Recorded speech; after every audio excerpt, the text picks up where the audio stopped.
Toujours dans cette Proximus ePro League depuis Eleven Sport pour vous commenter un match cette fois-ci qui a de l'intérêt parce que les deux joueurs nous ont montré à la journée précédente des choses un petit peu étonnantes. Attention, avant revenons vite fait sur les scores précédents. Victoire de Genk face au club de Bruges 4-1. Forfait malheureusement du Cercle de Bruges face à Courtrai. Victoire 3-1 d'Anderlecht face à Wasted Beveren. Pour l'instant ça confirme du côté d'Anderlecht. Et on vous l'a dit, Zulte Waregem Berscott maintenant. Un match intéressant, Xavier. Ouais, très intéressant, parce que voilà, Zult est fort, mais il a eu du mal contre Beveren avec un score de 1-1 lors de la dernière journée. Donc on a vu qu'il n'était pas infaillible. Et de l'autre côté, le Berscott qui montre des belles choses, mais qui a un calendrier très compliqué, Saint-Tron, Anderlecht, le club de Bruges. Donc il prend pas des points, mais contre un adversaire peut-être avec quelques failles, peut-être qu'il peut aller chercher quelque chose. Et justement, on l'a dit, Zult contre Beveren, il a eu du mal, donc pourquoi pas contre le Berscott. Et justement, tu l'as dit, Saint-Tron, Anderlecht, toutes ces équipes-là qui font partie des grands favoris de cette compétition, même plus haut que le top 8, hein, top 4, top 1, etc. Eh bien, ce sont des équipes qu'on n'a pas encore affrontées. Du côté de Zulte Waregem, qui pour l'instant a certes affronté de bons joueurs, hein, je pense notamment à l'Antwerp, mais malgré tout, on n'a pas encore affronté de très très gros ténors. Théoriquement, ce n'est pas encore le cas ici, hein, l'écart il est flagrant, hein, 17e place, 0 points pour le Berscott. Et 5e place pour Zult avec 7 points à 3 matchs joués. Tout ça évidemment en ne prenant pas encore en compte les scores qui viennent d'être joués ici, y compris la victoire de Zakaria Bentato qui est censé du coup n'avoir encore que 3 matchs, vu qu'on le rappelle, le match entre Anderlecht et Eupen de la journée précédente est reporté à la fin de cette journée de compétition. Il n'empêche que l'écart est gigantesque. Oui, voilà, donc on va voir un petit peu ce que les deux joueurs peuvent nous proposer. Et voir si, comme le voudrait la logique, Zult, qui est favori, prend les 3 points ou pas. Oui, c'est exactement ça. Est-ce qu'on va encore justement devoir d'une certaine manière concéder le nul du côté de Zulte Waregem, évidemment du côté du Berscott, même un petit point, ça permettrait déjà de ressortir un petit peu de ce score pour l'instant, de ce classement en toute dernière place, parce que les autres joueurs à 0 points, Ostende est encore capable peut-être d'aller chercher un point, du côté du cercle évidemment, mais ça pourrait être très compliqué, hein. Oui. Allez, Bruno, Sissako, Sissako pour aller chercher Sec maintenant, la petite feinte. On vient chercher Dompe, qui se retourne, passement de jambes. Et pour l'instant, pas trop d'opportunités concédées par le Berscott qui bouge dans son milieu défensif central un peu dans tous les sens, qui laisse pas mal d'espace pour Armenakas et le tir d'Armenakas. C'était là le souci, malheureusement. On a totalement excentré le MDC. Du côté du Berscott, évidemment, la ligne droite était simple à jouer vers Armenakas. Très beau but. Beaucoup d'espace pour la frappe. C'est ça, on a malheureusement fait quitter sa position au joueur qui couvrait cet espace. Et ensuite, le défenseur n'a pas été assez bien géré pour réagir immédiatement au problème. Honnêtement, dans cette position, seul au petit rectangle comme ça, ça ne peut être que but. Tout à fait. Rafa. Rafa pour Vrogovski. Avec Grisé. Mboko. Et on va aller de l'autre côté avec Alaimia. Ça, on fait le tour de la défense du Berscott. Est-ce qu'on a un adjectif pour cette équipe du Berscott? Une manière de les qualifier en tant qu'adjectif et non pas en tant que nom commun? Non, je pense pas. J'ai pas d'idée à ce niveau. N'hésitez pas à nous le dire hein, pour tous les fans du Berscott. Parce que je vous avoue que je ne sais pas, c'est un club qui vient récemment aussi de monter. Je n'ai pas eu l'occasion auparavant de commenter cette équipe. Donc n'hésitez pas à me le dire, ça nous fera une information en plus. C'est une manière de varier un petit peu le lexique pendant cette compétition. C'est vrai que leur petit surnom, c'est les rats du Berscott. Et bien, on pourra par exemple les appeler comme ça. Après, les appeler les rats alors que leur emblème c'est quand même un ours. Voilà. C'est toujours très difficile. Elke. On va chercher Massangou, Elke de nouveau. Pas mal cette passe vers Brogno. Attention, on peut créer quelque chose avec cette feinte et le tir qui vient heureusement être arrêté par Bostin. C'était dangereux et pourtant ce genre de tir, moi je m'attends à ce qu'il rentre un premier poteau, ça passe plutôt bien. Ouais, mais bon. Après, apparemment, ici, c'était pas le cas. Oparé. Oparé qui prend beaucoup de vitesse. Énormément, même regardez, il a fait tout le terrain là pour aller rechercher cette passe en retrait vers Sissako. Srarfi, Armenakas. Encore une fois, on laisse très peu d'espace de côté du Berscott jusqu'au moment où malheureusement on pourrait faire l'erreur de bouger le joueur de trop. Sissako, Sec. C'est bien défendu encore une fois, aucune opportunité laissée pour l'instant à Zult, mais c'est une situation qu'il aime particulièrement. cette possession aux abords du rectangle, il peut la tenir très longtemps. Armenakas sont pas mal et c'est un tir qui va être arrêté par Van Hammel. Celui-là aussi je le voyais dedans, très beau tir d'Armenakas. On fait pousser le ballon, c'est une sorte de grand pont presque, hein, c'était Non, c'est vrai, l'idée. t'as vraiment une belle accélération quand t'exécutes ce geste en appuyant 2 fois sur R1 pour ceux qui ne le connaissaient pas. Et c'est vrai que ça peut surprendre. Ça peut carrément surprendre. Allez, Tissako, pas mal vers Bruno maintenant. Bruno qui prend beaucoup de vitesse là, Bruno, cette petite feinte. On tente de revenir vers l'avant immédiatement, mais c'est arrêté par Vorogovski. Après, la question de si Vorogovski, si le joueur du Berscott avait anticipé ça ou était simplement déjà perdu par le retour en arrière, ça ne le saurons jamais. Alors, en tout cas, il y a Zult qui est quand même très bien rentré dans son match, il est dans la meilleure des positions, il mène au score. Donc voilà, maintenant, je pense que c'est vraiment une position qu'il affectionne. Oh, attention, la même action avec Armenakas qui refait identiquement la même. Cette fois-ci anticipée par Capitores, attention. Non, c'est bien récupéré Vorogovski qui peut lancer Sanyang et peut-être aller chercher les droites maintenant. Donc on est plutôt bien ressorti de cette position qui était délicate pour le joueur du Berscott. Holzhauser, Soudali, Eleke. Ah non, on pourra pas, hein. C'est Sako qui sera sur ce ballon avec Oparé maintenant et Bruno. Qu'est-ce que l'on pourrait faire d'après toi du côté de Berscott pour changer les choses? Je pense qu'il faudrait peut-être être un pressing peut-être un tout petit peu plus haut. Pas beaucoup, toi, mais. Parce que là, j'ai l'impression qu'il monte pas des mauvaises fausses, mais il subit peut-être un petit peu trop le jeu. Oui, c'est ça, oh, magnifique, sublime! Sublime ce jeu, ce petit arrêt pour forcer le défenseur à avancer pour récupérer ce ballon. Le jeu en 1-2, Armenakas qui part directement. C'était dans de tout petits espaces pourtant et le tir en première intention, en plus si je ne me trompe pas, C'est déjà 2-0. qui vient aboutir. Ouais. Très bien réalisé, ce score de 2-0 pour Zulte Waregem. Qui nous enlève un petit peu les préoccupations qu'on avait en avant-match. Hein. Ouais, normalement, s'il gère bien le reste de son match, avec 2 goals d'avance comme ça, il devrait prendre les 3 points sans trop de difficultés. Il semblerait que ce soit d'ailleurs la journée des gros scores, des gros écarts. Hein. Pour l'instant, pas encore un seul match vraiment où on se dit c'est serré. Alors, il faut quand même remettre en contexte le match. Attention, je vais d'abord commenter ceci. Abdallah qui sera sur ce ballon.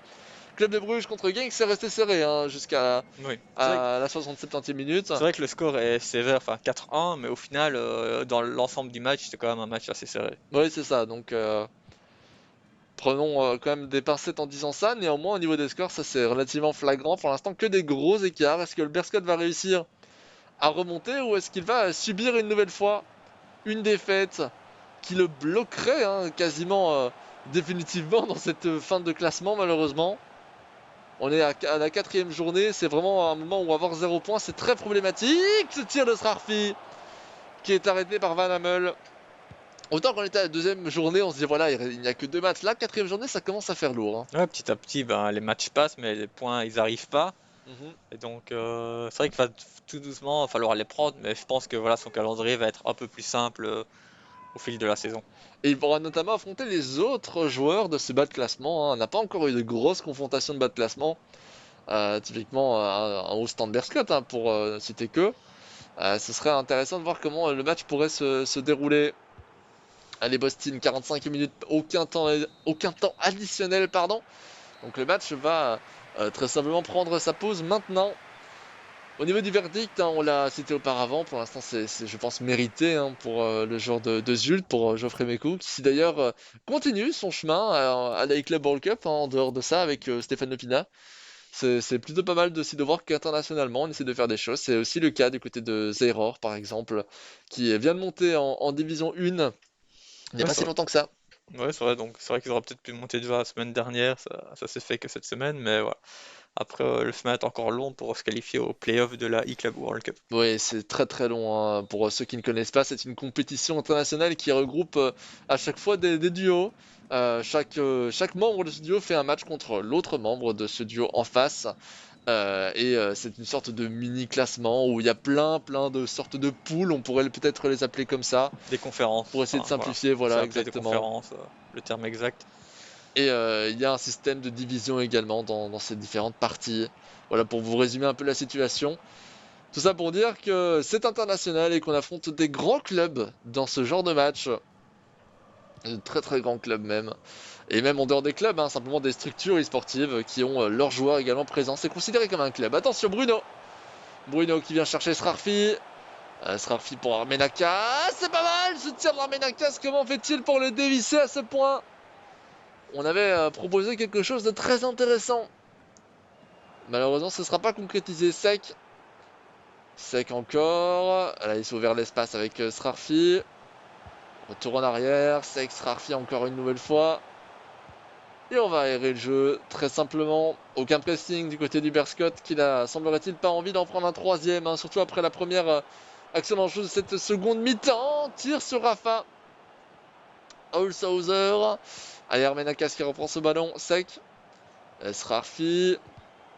Alors c'est taclé par Alaimia. On revient dans les pieds une nouvelle fois. Deux ults avec Dompe. Armenakas.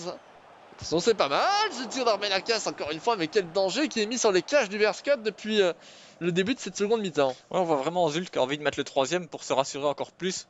Parce que c'est vrai que bah, 2 goals normalement c'est bien, mais ça peut être délicat. Oui, très très délicat. Hein. Bassangou, pas mal. Pas mal, dommage. Devok qui revient très vite sur sa position. C'est une mauvaise passe à Tissoudali.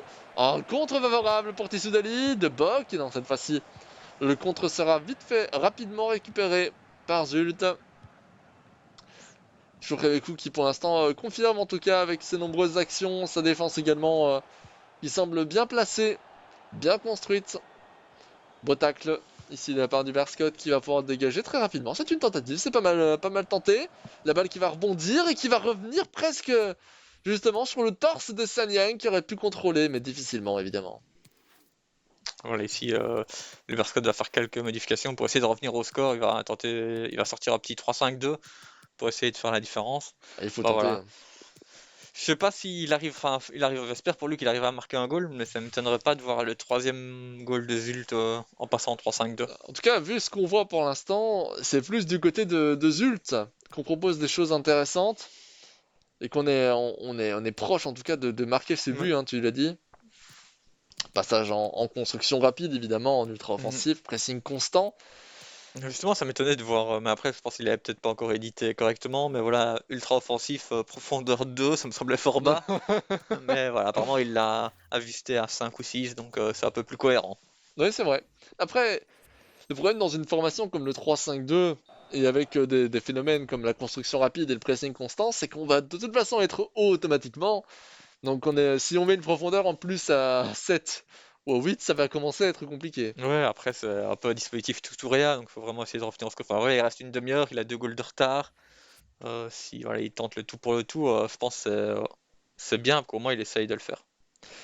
J'ai l'impression que ce que tu nous disais en dehors des matchs, on avait parlé des sponsors justement sur les maillots en fonction de la version néerlandophone ou anglophone, se révèle plutôt vrai. Hein. Je n'avais pas l'impression de voir ce maillot sur l'autre écran. Euh, D'accord. Donc c'est vachement intéressant d'analyser ce genre de choses. On vous en parlera peut-être dans l'avenir. Les changements tactiques qui sont faits et finalement qui sont dégagés. On vérifie la composition de l'adversaire. Du côté du Berscott apparemment. C'est un 4-2-2-2 toujours du côté de Geoffrey Bekou. On va faire la même chose peut-être du côté de Zult, ça a été fait. Ah non, c'était du côté de Zult peut-être que cette analyse a été faite. On n'a pas eu l'occasion de le voir évidemment, c'est toujours compliqué quand on ne voit qu'un écran sur deux de définir lequel a été choisi. Allez, sec pour Sissako. Bruno. Pas grand chose à faire là malheureusement sur cette aile droite qui va sûrement devoir reculer, c'est chose faite. Avec Sissako maintenant de nouveau. Et le jeu, regardez, beaucoup trop de joueurs du Berscott à droite. Là, c'était peut-être le moment de lancer une offensive sur la gauche. Le 3-5-2 se transforme en défense plus en 5-3-2 d'ailleurs. En perte de balle, oui. Sissako. Bruno. Bruno, ça va passer vers Dompe. Joli geste d'ailleurs pour faire cette passe. Sec. 2 mètres.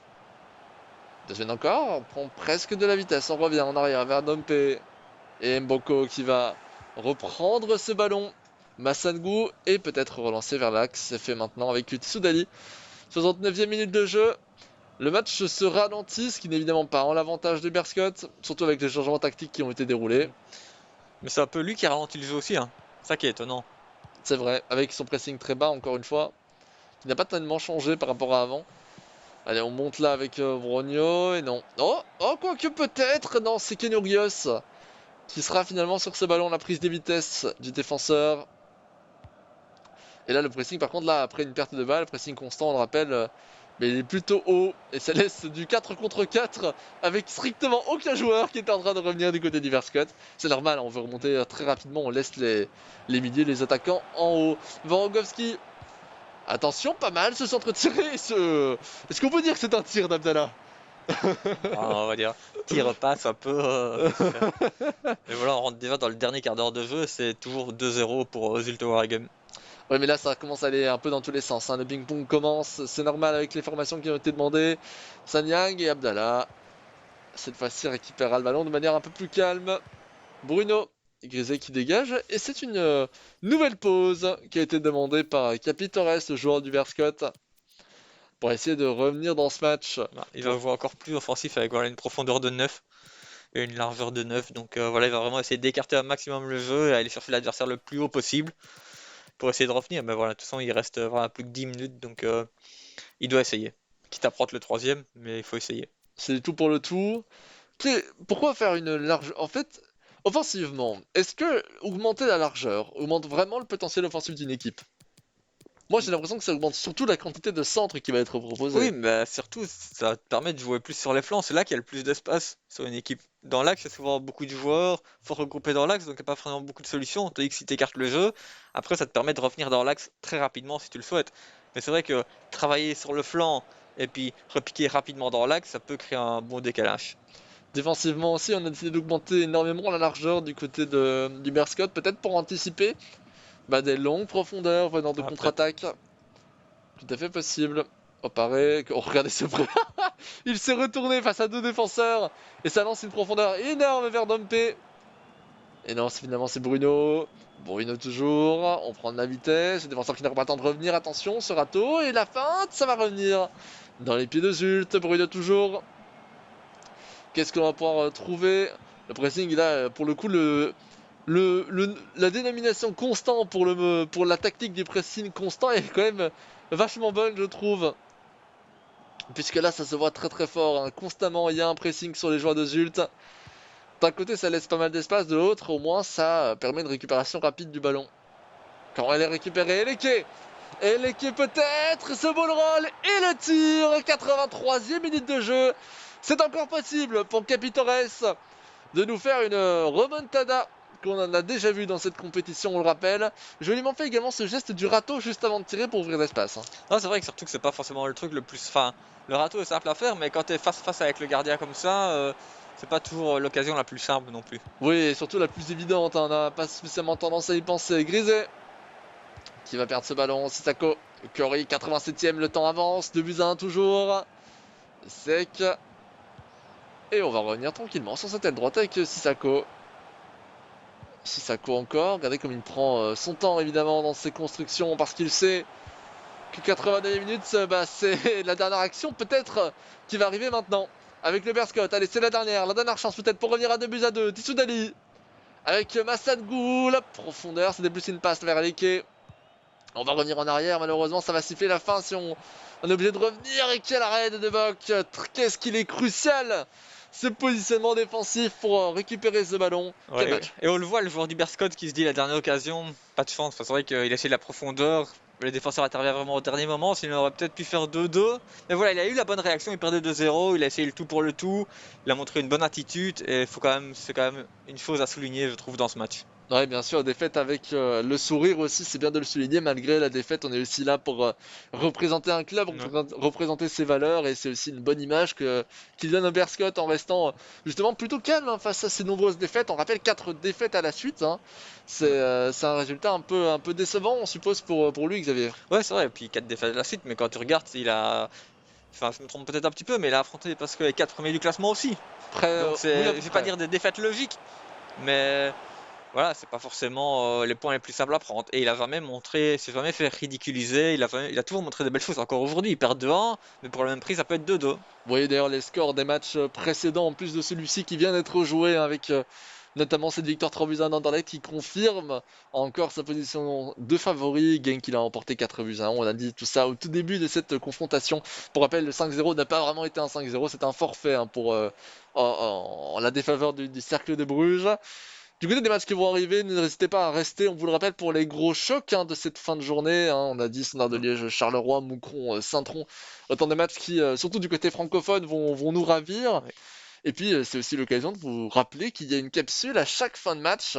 Pour tous ceux qui nous regardent justement devant votre télévision, devant votre ordinateur sur la chaîne d'Eleven Sport. Et bien, on écoute ça maintenant, toujours avec le joueur de Waston Beveren.